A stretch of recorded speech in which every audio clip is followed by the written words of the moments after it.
बहुत लंबी लड़ाई लड़ी आप लोगों ने।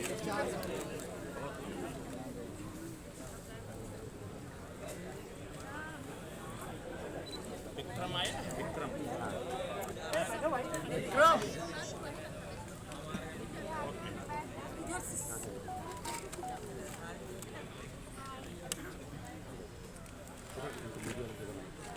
देखिए, इसमें मुझे सिर्फ इतना कहना है कि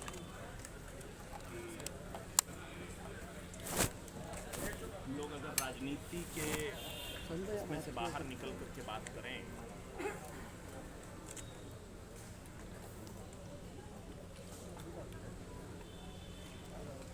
तो निश्चित तौर पे आपको इतना लंबा इंतजार नहीं करना चाहिए। आपके साथ न्याय पहले होना चाहिए। कल भी अनुप्रिया जी ने, अगर आप लोगों के कान में खबर आई हो, उन्होंने अपनी बात रख दी है। और मैं इतना ज़रूर आप सबसे कहूँगा कि 3 प्रकार की लड़ाई होती है। एक राजनीतिक लड़ाई, एक व्यवस्था की लड़ाई। ये दोनों लड़ाई किसने लड़ी है इसे बताने की ज़रूरत नहीं है। और उसमें न कोई विषय है। इतना मैं आपको ज़रूर थोड़ा सा कह दे रहा हूँ कि हमारी नेता ने उच्चतम स्तर पर बात की और बात करके ये इंश्योर कराया है कि आपके हक के साथ किसी प्रकार का हकमारी ना हो और सरकार सुप्रीम कोर्ट ना जाए। ये इंश्योर करा दिया। दूसरा, अब आपका मैंने इसको पढ़ लिया है, थोड़ा इसमें आपको धैर्य की ज़रूरत है। सरकार प्रक्रिया कर रही है और प्रक्रिया में जो समय लग रहा है वही समय है। आपके साथ अन्याय नहीं होगा, ये मैं आपको आश्वस्त। अन्याय आपके साथ नहीं है। समय मैंने आपसे आते ही कहा कि लंबा समय आपको संघर्ष करना होगा। मुझे लगता है कि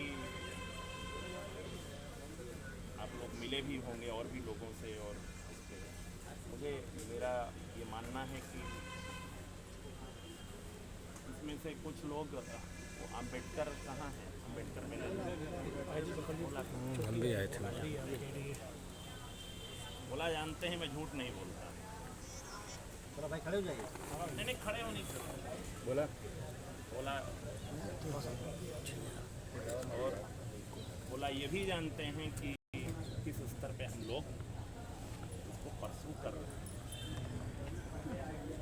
तो मुझे ये लग रहा है कि आपकी समस्या का हल प्रक्रियागत जो समय लग रहा है वही है, निकलेगा। एक मैं उससे सबसे खराब चीज़ आपसे बोल रहा हूँ। आपकी 2 लड़ाई लड़ी, राजनीतिक लड़ाई, जितनी हैसियत थी एक सांसद, और उसे मुझे बताने की ज़रूरत नहीं है। व्यवस्था की लड़ाई, तीसरी मुझे लगता नहीं इसकी कोई आवश्यकता पड़ेगी, लेकिन अगर कोई कानूनी लड़ाई भी लड़नी पड़ी तो आज से आपकी कानूनी लड़ाई हम लड़ेंगे। ज़रूरत मुझे लगता नहीं पड़ेगी, लेकिन अगर कोई हुआ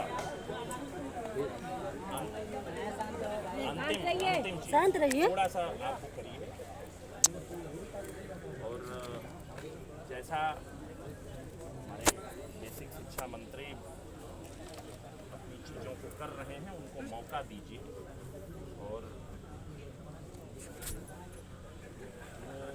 जो आपकी चीज़ें हैं वो आपके साथ किसी प्रकार का अन्याय नहीं होने देंगे। ये आप में से कई लोग जानते हैं। अब मुझे एक यही विषय, हाँ,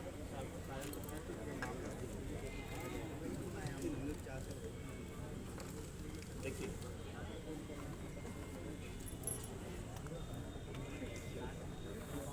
न्यायालय के विषय तो मैं टिप्पणी नहीं करूँगा, लेकिन मैं इतना घटना को आने दो।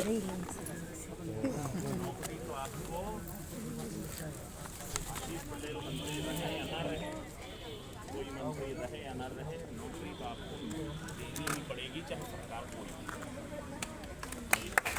इसके अलावा कोई रास्ता नहीं, इस पर आप निश्चित रहो। हटो दीदी, थोड़ा क्वेश्चन पूछना है।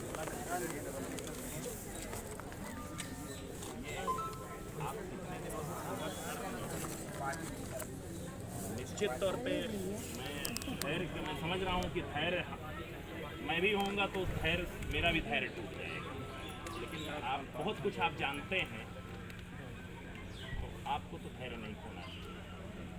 आप तो बहुत कुछ चीज़ें जानते हैं, आपको तो मैंने बहुत कुछ चीज़ें बताई। भैया जी, नहीं मैंने क्या कहा, इतना लंबा संघर्ष है। भैया जी, मेरी बात सुनिए, मुझे कह लें, आप तो ये तो जानते हैं कि आपके विरुद्ध जो भी आपके पक्ष में आपके साथ अन्याय हुआ है या जो भी हुआ है, इसके लिए किसी प्रकार का बहुत सारी चीज़ें सबके सामने मैं नहीं कह सकता, मेरी मजबूरी है। भैया जी, जो अधिकारी इसमें सम्मिलित है, आपने वादा किया था इसमें। आपके सामने मैंने बहुत सारी चीज़ें की हैं, आपको तो इतने जानते हैं। आपके साथ और भी जो लोग थे, 2-4 लोग जो मिले थे मुझसे, मैं भी मिला था जी, आप भी जानते हैं जी जी क्या प्रयास किया उसमें। कुछ जी, मेरी एक मर्यादा है, मैं अपनी मर्यादा नहीं क्रॉस करूंगा, लेकिन आप जानते हैं कि क्या हुआ है जी। अब से। तो अब जो बात हुई है आपके सामने जी, उससे तो आप नहीं, संतुष्टि है, भरोसा भी है। हाँ, है ना? बिल्कुल तो बिल्कुल। मैं फिर आपको एक उसी भरोसे के साथ, जिस भरोसे के साथ वो कह रहे हैं, थोड़ा माननीय बेसिक शिक्षा मंत्री को कुछ समय दीजिए, वो अपना काम कर रहे हैं, उन्हें करने दीजिए। देखिए, उनको काम करने दीजिए, ये मैं आपको जरूर सबके सामने आश्वस्त कर रहा हूँ। आपके साथ अब व्यवस्था वाला जो है, कितना समय व्यवस्था वाला न्याय। भैया, हाँ भैया, सुनिए मेरी बात को। मुझे लग रहा है कितनी तारीख को आदेश आया? 13 तारीख। 13 अगस्त को।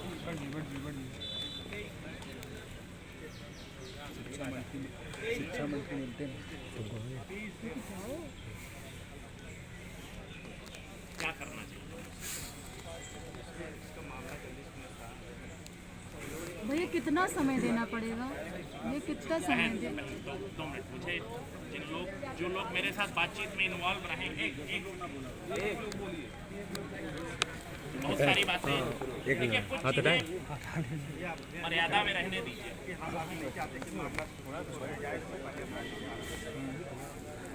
मैं आपको फिर कह रहा हूँ, आपके साथ न्याय करना हमारी मजबूरी है।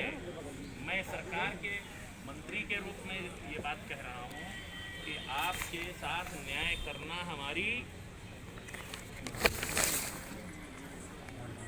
मजबूरी है। इस बात की गंभीरता को आप समझिए। और इसमें से मेरा तो एक और है, मैं मंत्री के पद से हट करके अपनी पार्टी की तरफ से बोल रहा हूँ, ऐसे निकम्मे अधिकारियों के विरुद्ध कड़ी कार्रवाई भी होनी चाहिए। बस भैया जी, सुनना चाहते थे, ये सुनना चाहते थे हम लोग।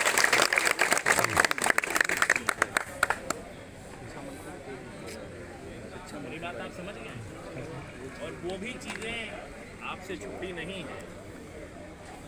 जिन लोगों ने चीज़ों को बिगाड़ा है, उन लोगों के विरुद्ध भी कार्रवाई होनी चाहिए।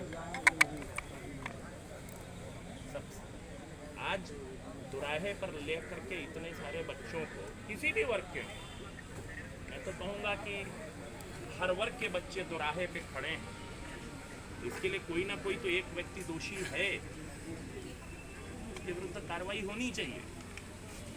ये जैसा वर्तमान में चल रहा है कि जो अधिकारी पूर्व में घोटाला किए, आज भी जिम्मेदारियां उन्हीं के हाथों में। आपको सही जानकारी नहीं है। आप बैठिए, आप बैठिए। अब भोला जी, आप तो सब जानते हैं। भैया कितना समय लगेगा? नहीं होने वाला।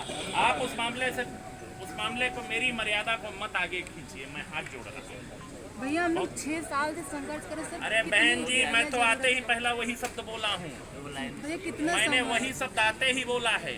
आप बस भैया इतना मुझे लग कितना रहा समय? है मेरे पास जितना कहने के लिए था, मैं जाना चाहता था बनारस की तरफ, और आप लोगों का सुना तो मैं भागते हुए यहाँ आया।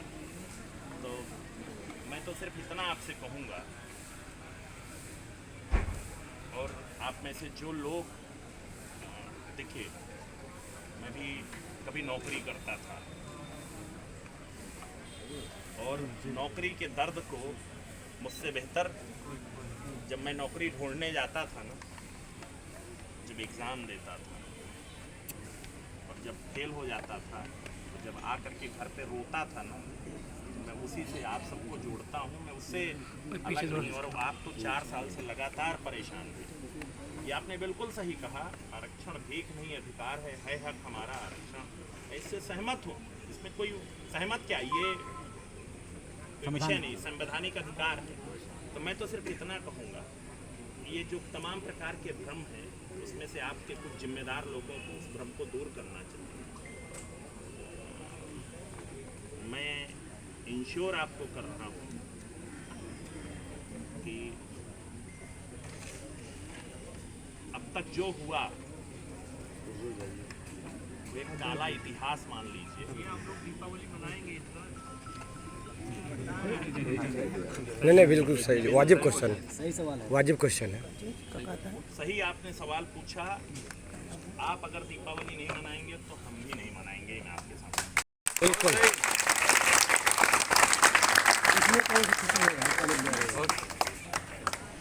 हम भी नहीं मनाएंगे, लेकिन वो स्थिति आने वाली नहीं, ये भी मैं आपको, सब लोग दीपावली मनाएंगे। मुझे ऐसा लग रहा है कि जिस तरह परिस्थितियों पे जिधर लोग आगे बढ़ रहे हैं, न्याय आपके साथ होगा, उसी चीज़ों पे चीज़ें बढ़ती। और इसमें जिस प्रकार से जिन अधिकारियों ने बदमाशी की है, सारे पक्षों के अभ्यर्थियों को किया था, सबसे बड़े दोषी,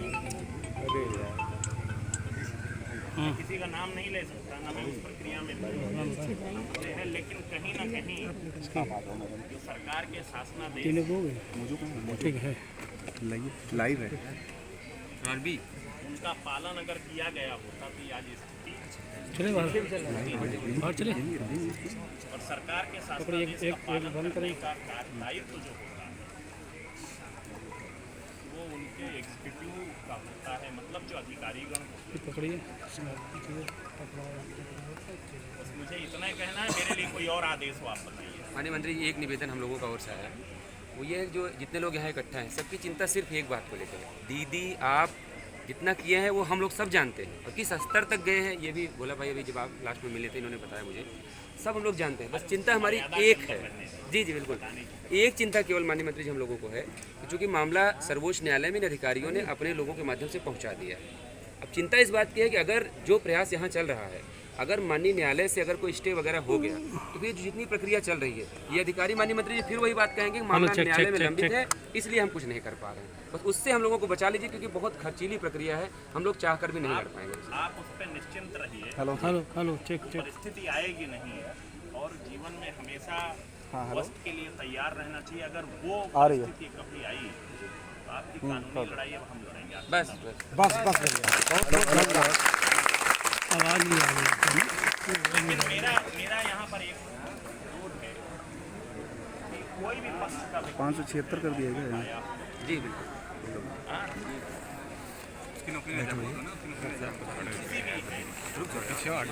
शासनादेश का पालन करते रहे, शायद इस दुनिया में है। जी ये बाहर आ जाइए। मैं बस इतना ही कहते हुए, हम सब बड़ी देर से बैठी, गर्मी बहुत है, मेरा निवेदन है कि अगर उचित लगे तो घर के अंदर बैठ लीजिए, नहीं तो अपने उसमें जाइए, रोड पे बैठना उचित है। बस इतना ही मैं निवेदन, हम लोग भी नहीं चाहते, नहीं मैंने फिर क्या किया? हमसे ज़्यादा संघर्ष कौन किया? हमारे लोग का इच्छा नहीं कि हमारे आप बड़े भाई, आप रोइए नहीं, आप रोइए नहीं। मैं भोला भाई, आपकी आंखों में आंसू उचित नहीं, आपके संघर्ष को मैं समझ रहा हूँ। और आप जानते हैं कि मैं आपके सामने बात करता था, लगातार आपके सामने बात करता था। इस बात को आप भी जानते हैं, आप में से बहुत सारे आप भी आए हैं, मुझे लगता है कई बार आप साथ में आए हैं। हाँ, कई बार आए। आपके साथ मुझे नहीं, अब आपकी नैया जो है मुझे लग रहा है कि किनारे पहुंचने वाली है। और सभी लोग चिंतित हैं, ऊपर से लेकर के नीचे तक। एक्चुअली देखिए, कभी एक हमारे भाई का कल ही हार्ट अटैक हुआ है, 4 लोग, यही सब हम लोग खुद दुखी हो चुके हैं बिल्कुल। भैया एक अंतिम सवाल है। राजनीतिक उत्तर नहीं, भैया एक अंतिम सवाल है। राजनीतिक उत्तर मैं नहीं दूंगा यहाँ। नहीं भैया, हम लोग चाहिए भी नहीं। मुझसे राजनीतिक उत्तर अलग से दे दीजिए। भैया एक व्यक्तिगत सवाल आपसे है कि हम सारे लोग जो ये आरक्षित पीड़ित लोग हैं, इस बार ये चाहते हैं कि दीपावली हम लोग भैया आपके इसी आवास पर आपके साथ मना लें। नहीं, मेरे आवाज़ नहीं, बिल्कुल से मनाएंगे। ये माननीय, हम लोग यही मनाएंगे। देखिए माननीय प्रधानमंत्री जी, माननीय मुख्यमंत्री जी के और सभी वरिष्ठ लोगों के संज्ञान में ये आपकी चीज़ें हैं। और अगर आप सबको लाभ मिलेगा, आप सबका ये समस्या हल होगा, तो उसमें माननीय प्रधानमंत्री जी का सबसे महत्वपूर्ण स्थान है। तो मैं तो उनके नेतृत्व में मैं मंत्री के रूप में काम कर रहा हूँ।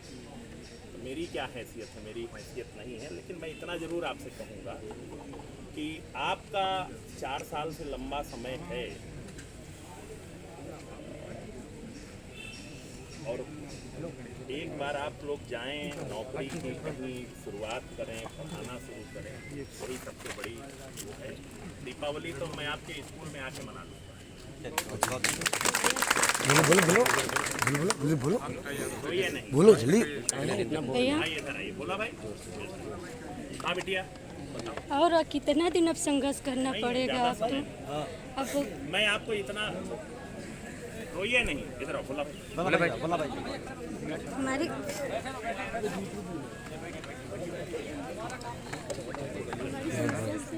आप ये बताओ इनको भैया। भैया एक्चुअली क्या है कि हम लोग इतना टूट चुके हैं ना हम लोग। मैं समझ रहा हूँ। अच्छा, मैंने क्या कहा? आते ही कहा ना कि 4 साल से ज्यादा। भैया और लोगों को बहुत दूर हो जाओ।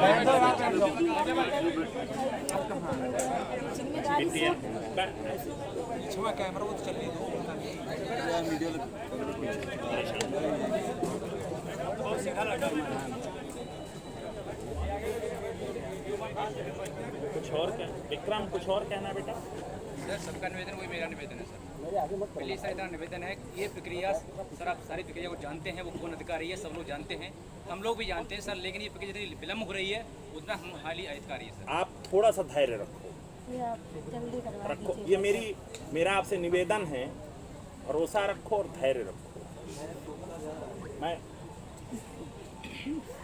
जैसे सुप्रीम कोर्ट में कुछ लोग चले भी गए हैं सर।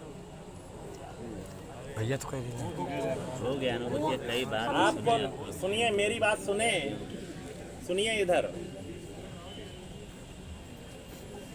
नौकरी मिल, आपकी जो नौकरी है, मुझे नहीं पता उसमें आप आएंगे कौन आएगा, मुझे न मेरिट के बारे में मुझे जानकारी अभी नहीं है। मेरिट में आप हैं कौन आएगा, लेकिन जो शासनादेश के अनुसार जिसका नाम मेरिट में है उससे नौकरी देना मजबूरी है। मैं आपसे कह रहा हूँ, बस इससे ज़्यादा मैं आपसे नहीं। उसे नौकरी देना मजबूरी भी है और हम लोगों का मंत्री के तौर पे दायित्व भी।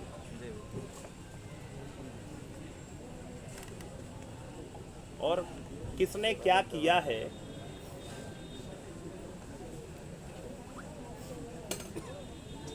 ये आपसे कोई चीज़ छुपी नहीं है, इसलिए मुझे उससे ज़्यादा कुछ बोलने की जरूरत नहीं। हाँ? आप लोग अंदर आइए, पानी पी लीजिए, फिर जाइए। हाँ? पीते रहे सर, पानी बराबर पीते रहे हम लोग।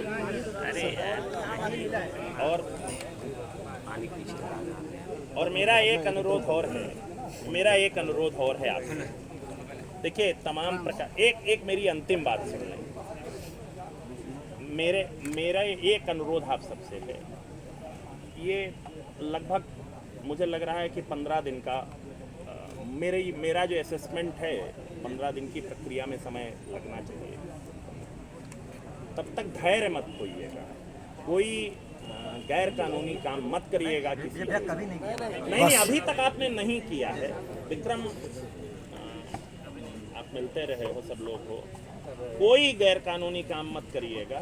देखिए, आप सरकार के मुख्यमंत्री जी से, माननीय उप मुख्यमंत्री जी से, मेरे जैसे मंत्री से मिलना ये आपका संवैधानिक अधिकार है, ऐसे मिलते रहिए, लेकिन कोई गैर कानूनी काम मत करिएगा। मेरा आपसे हाथ जोड़, कभी नहीं होगा मत करिएगा, हम लोग कभी नहीं। और आगे करेंगे बस थोड़ा धैर्य की और जरूरत।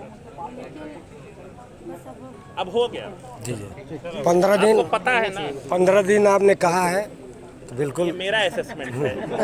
इस बात का। लेकिन हर चीज मैंने आपसे लास्ट में कह दिया ना कि आपकी, अब आप हर कुछ चीज मर्यादा में। अब बड़े भैया आप ही पे भरोसा भी है ना, तो हम लोग आप अब नहीं रह सुने पाएंगे। हैं, अब हम सुने हैं, हैंड फ्री सुना है हमने। आपने हर चीज सुना है, आपने हर चीज सुना है। आपको ये भी पता है कि हमारी नेता ने किस किस से बात किया है, आपने जी, तो जी, सुना जी। है। हाँ, सुना है। भोला भाई ने भी सुना है, सबने सुना है। आशीष भैया जिंदाबाद, जिंदाबाद जिंदाबाद। आशीष भैया जिंदाबाद, जिंदाबाद जिंदाबाद। भैया ये दिली इच्छा भैया। ये नहीं, ये जिंदाबाद का वक्त है। इसके लिए मैं ए भैया, ये सब मत करिए, जिंदाबाद का नहीं। आप लोग खुद कष्ट में हैं, मैं आपको मतलब मैं आपके कष्ट को कैसे अपने से रिलेट करता हूँ। जब मैं नौकरी ढूंढता था तो मुझे लगता है कि उस चीज़ के लिए जिंदाबाद की ज़रूरत नहीं है जो आपका अधिकार है। धन्यवाद भैया, बहुत बहुत धन्यवाद। मंत्री जी, आप बार बार कह रहे हैं कि ये मजबूरी है आपकी, तो ये मजबूरी इंसाफ करना मजबूरी तो नहीं होता है ना, ये तो इनका हक है, तो आप मजबूरी का इस्तेमाल क्यों कर रहे हैं? आप पहले बात, मेरा एक निवेदन है, अगर मीडिया के आप साथी हैं जी जी, तो मैं आपसे अलग से उधर बात कर लेता हूँ। अगर आम आदमी है तो बात करिए। मीडिया अंदर